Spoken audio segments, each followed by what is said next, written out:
I'd like to share with you from John's Gospel, the 13th chapter.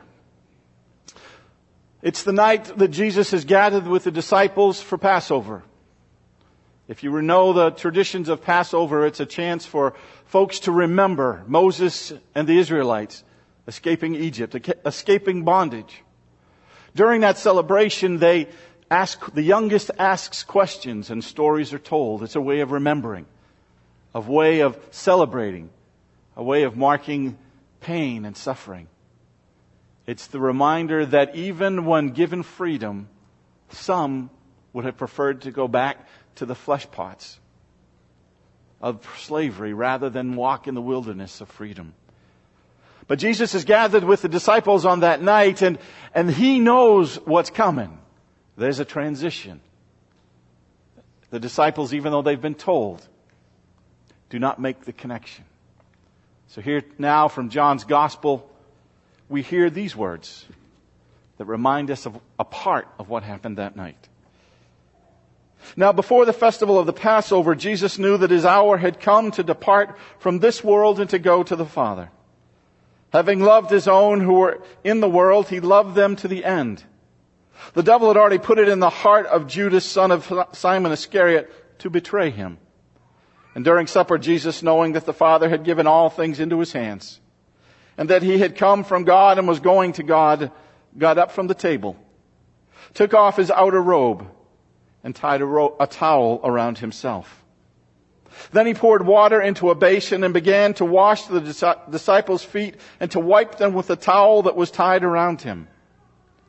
He came to Simon Peter, who said to Him, "Lord, are you going to wash my feet?"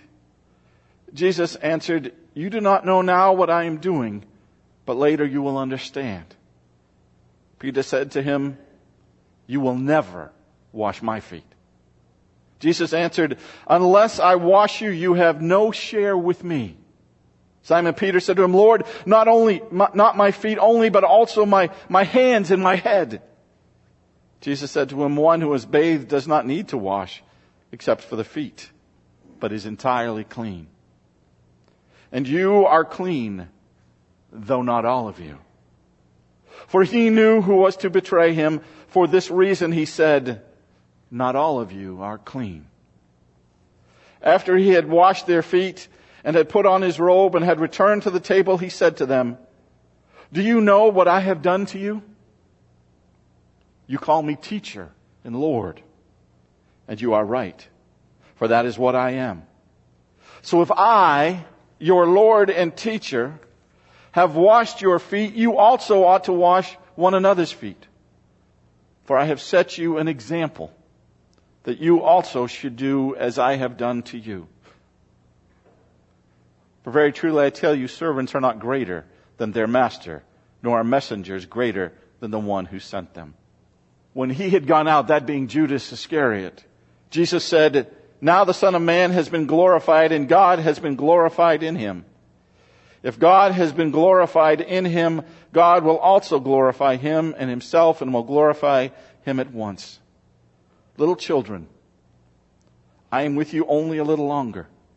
You will look for me, and as I said to the Jews, so now I say to you, where I am going, you cannot go. You cannot come. I give you a new commandment, that you love one another. Just as I have loved you, you also should love one another. By this, everyone will know that you are my disciples, if you have love for one another."